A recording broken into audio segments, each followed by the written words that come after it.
सुबह आप जैसे ही उठते हैं और जैसे ही आप पैर नीचे रखते हैं, एड़ी में बहुत ज़ोर से दर्द होने लगता है, बहुत तकलीफ होने लगती है, चुभन जैसा दर्द वहाँ पर होने लगता है जिसे हम कहते हैं सीवियर पेन, और फिर चलने में भी तकलीफ होती है। ये दर्द स्पेसिफिकली सुबह के टाइम पे ज़्यादा होता है, या फिर आप बहुत देर तक चेयर पर बैठे हैं और अचानक से जब आप उठ जाते हैं तो ये तकलीफ़ बढ़ने लगती है।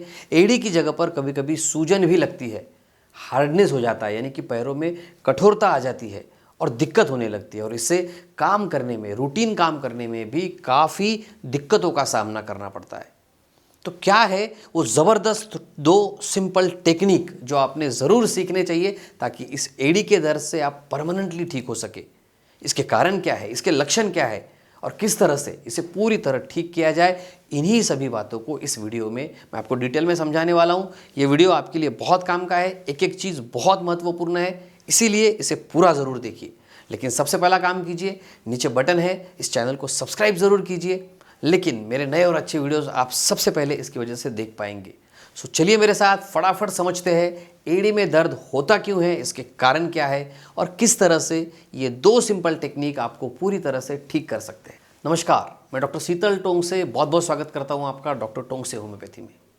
ये तकलीफ़ मुझे ही क्यों हुई है, इसका कारण क्या है, क्या कारण है और जिसकी वजह से मुझे इतनी तकलीफ़ों का सामना करना पड़ रहा है, इसका कारण समझना बड़ा ज़रूरी है। देखिए, जब तक हम किसी भी बीमारी के कारण तक नहीं पहुंचेंगे उसे पूरी तरह से ठीक नहीं कर सकते।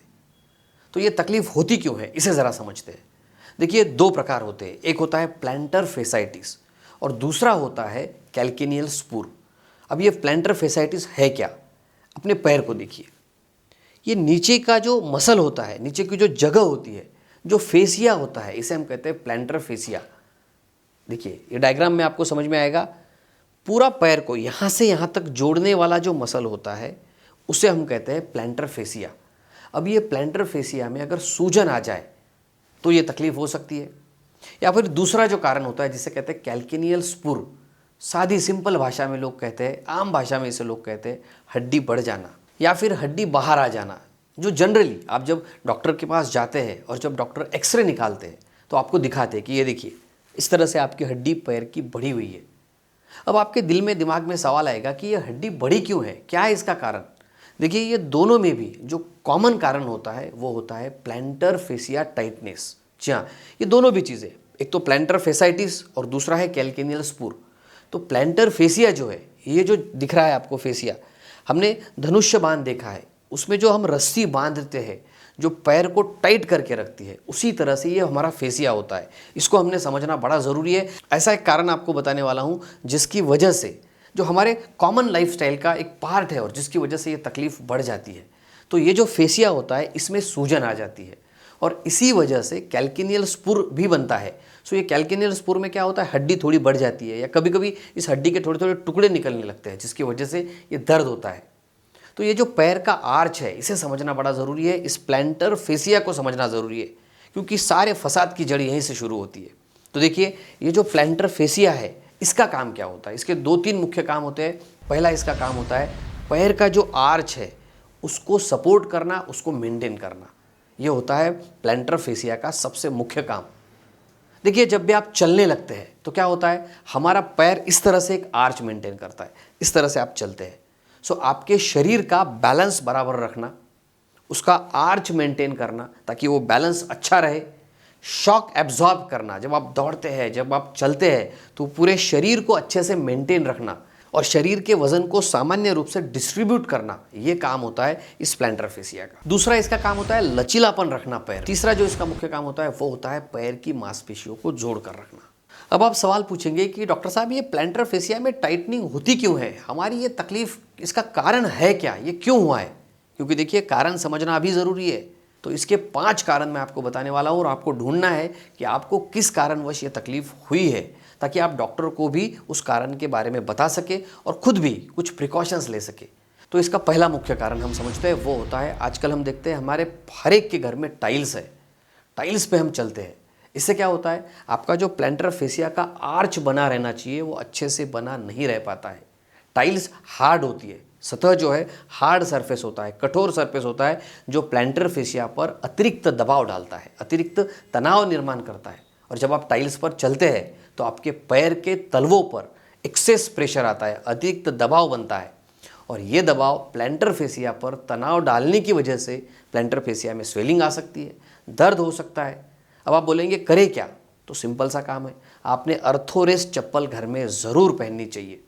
तो यहाँ तक अगर आपने ये वीडियो देखा है, आपको तकलीफ है, तो एक काम आज से ही करिए, तुरंत अर्थोरेस्ट, जिसे हम सिंपल भाषा में कहते हैं डॉक्टर चप्पल, वो लेके आइए और सुबह आप जैसे ही उठे आपका पैर जो है चप्पल में जाना चाहिए, ताकि आपके प्लैंटर फेसिया के ऊपर अतिरिक्त दबाव ना बने। ये कुछ दिन करिए, आपको काफ़ी अच्छी राहत इसमें मिलेगी। दूसरा इसका कारण होता है ओवर यूज़। जी हाँ, हम देखते हैं कि प्लैंटर फेसिया का काम अगर बढ़ गया, अचानक से आपने एक्सरसाइज चालू कर दिया, दौड़ना चालू कर दिया, या फिर आप ऐसा कोई काम करते हैं जिसमें आपको लंबे समय तक, काफ़ी देर तक खड़े रहना पड़ता है, ऐसा प्रोफेशन अगर आपका है, तो इससे भी ये तकलीफ़ आपको हो सकती है। तीसरा इसका कारण होता है इम्प्रॉपर फुटवेयर।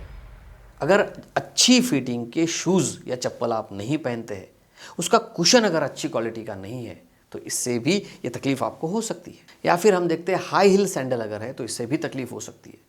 इसका चौथा कारण होता है टाइट काफ मसल। जी हाँ, काफ मसल जो होती है, ये जो पिंडली होती है आपकी, ये जो मसल होती है, ये अगर टाइट है, इसमें खिंचाव अगर है, तो इससे भी तकलीफ बढ़ सकती है।